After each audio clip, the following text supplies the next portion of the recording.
Pemirsa, setelah mengulik satu persatu buah dari jerih payah sang owner, kini kita akan wawancara untuk mengetahui kisahnya lebih dalam. Jadi jangan kemana-mana ya.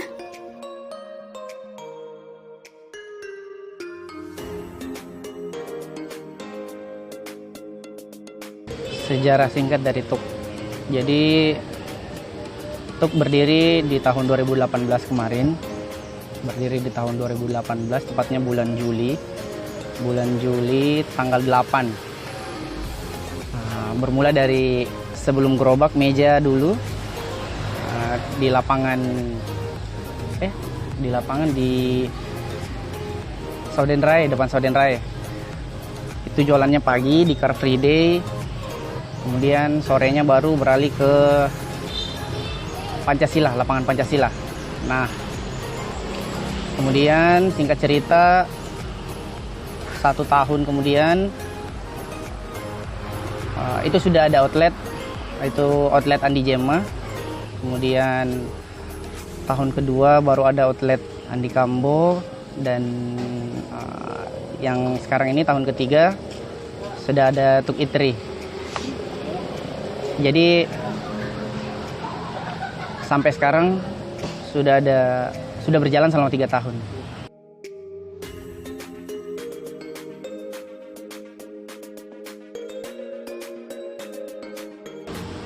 Kalau TUK sendiri, ini kan awalnya kita jualan minuman Thai tea. Thai tea berasal dari Thailand. Nah, dari situ kita cari nama yang kira-kira cocok. Nah, setelah lihat kamus Thailand, ketemu arti kata TUK itu adalah murah. Jadi TUK tea artinya teh murah, tapi tidak murahan.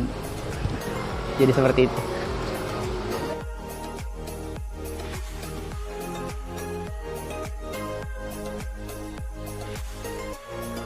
Kalau suka duka, bisa dibilang yang paling pertama adalah dari ruang lingkup keluarga.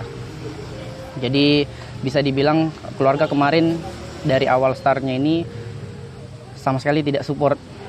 Itu kenapa? Karena jauh sebelum TUK ada, kemarin bisa dibilang ini kali keempat saya mengajukan mau menikah ke orang tua. Nah, kemarin 3 kali mengajukan itu ditolak. Jadi sebenarnya niat awalnya untuk buka TUK ini adalah mau menikah. Jadi setelah kali ketiga ditolak, orang tua bilang ini bahasa Palu. Mama bilang silahkan kalau mau menikah cari uangmu, cari uang panaimu. Nah, terus saya bilang, oke mak, saya cari. Nah, tapi dengan syarat setelah saya dapat, kasih nikah enggak? Jadi, nah itu jadi pemicu awal, betul-betul jadi penyemangat, motivasi pertama itu sampai waktu pertama jualan pun itu saya tidak prepare di rumah.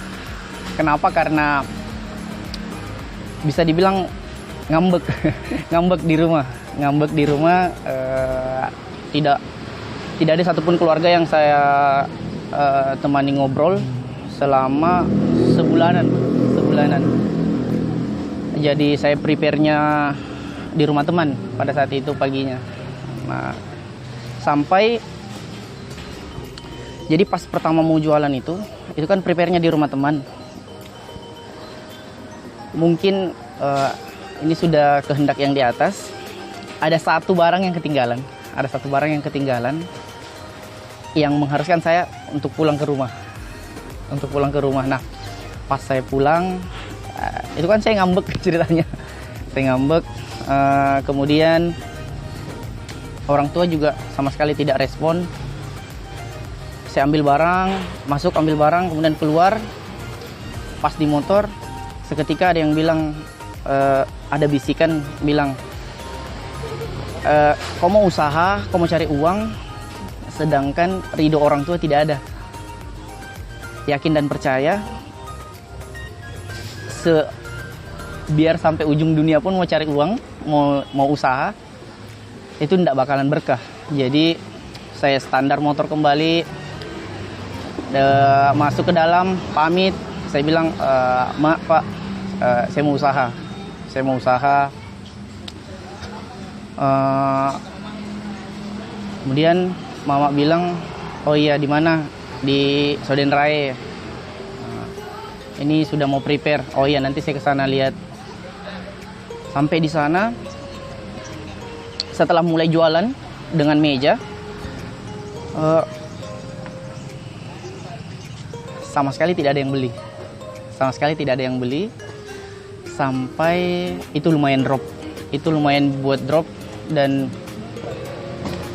pembeli pertama adalah teman mama yang bisa dibilang ditarik, bilang, beli jualannya anakku dulu. Nah, itu adalah pembeli pertama saya. Nah, kemudian itu kan pada pagi itu prepare-nya lumayan banyak. Untuk teh itu yang di-prepare itu lumayan banyak. Dan tidak banyak yang tersisa. Drop lagi sampai satu teman bilang, "Kayaknya bagus untuk jualan di Panca." Nah, bagus untuk jualan di Panca. Kita coba sorenya. Diuji lagi sama harus bisa dibilang diusir. Diusir sama Satpol PP. Satpol PP itu sampai 4 kali pindah-pindah tempat. Nah, itu salah satu dukanya. Kemudian setelah itu alhamdulillah sudah mulai lumayan dikenal sampai kita berhasil buka satu outlet yang di Andi Jema.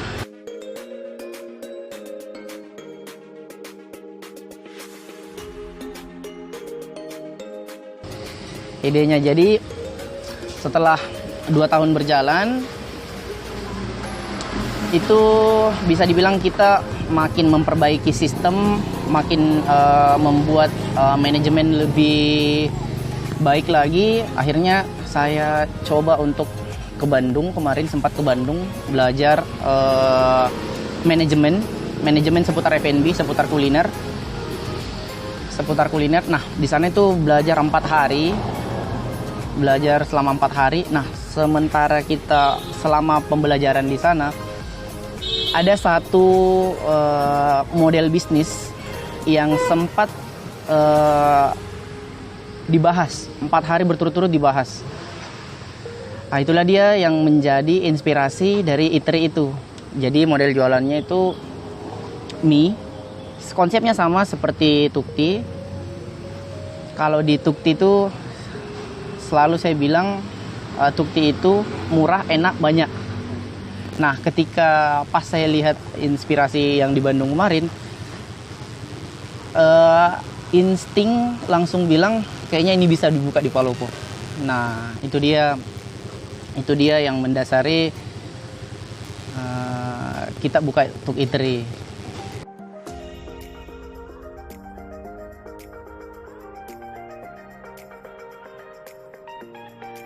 Jadi sampai sekarang saya betul-betul memegang 3 kutipan dari bisa dibilang mentor. Yang pertama, seperti yang saya bilang tadi, hanya sesuatu yang tidak masuk akal yang bisa menyelesaikan sesuatu yang tidak masuk akal. Itu seperti apa? Maksudnya seperti apa? Jadi kalau mau singkat cerita, saya awalnya niatnya mau menikah. Jadi pada saat itu bulan 6, bulan 12 saya ditarget. Ditarget sama yang sekarang jadi calon mertua. Itu harus bisa naik melamar di bulan 12. Kemudian secara hitung-hitungan manusia, apalagi bicara Sulawesi Selatan, uang panai itu bisa dibilang relatif besar gitu ya. Jadi laki-laki Sulawesi itu harus cukup berjuang gitu. Nah, kalau secara hitung-hitungan manusia bisa dibilang itu cukup mustahil. Tapi lagi-lagi saya percaya ada sesuatu yang seperti saya bilang, ada sesuatu yang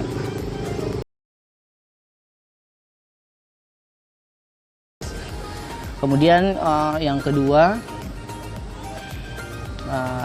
ini saya sempat sering bilang juga di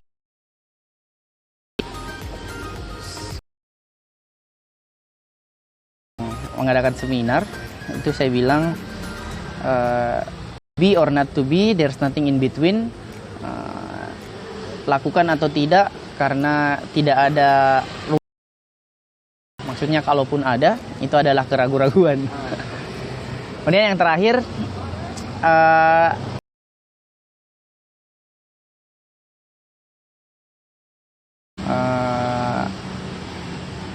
stay hungry, stay foolish.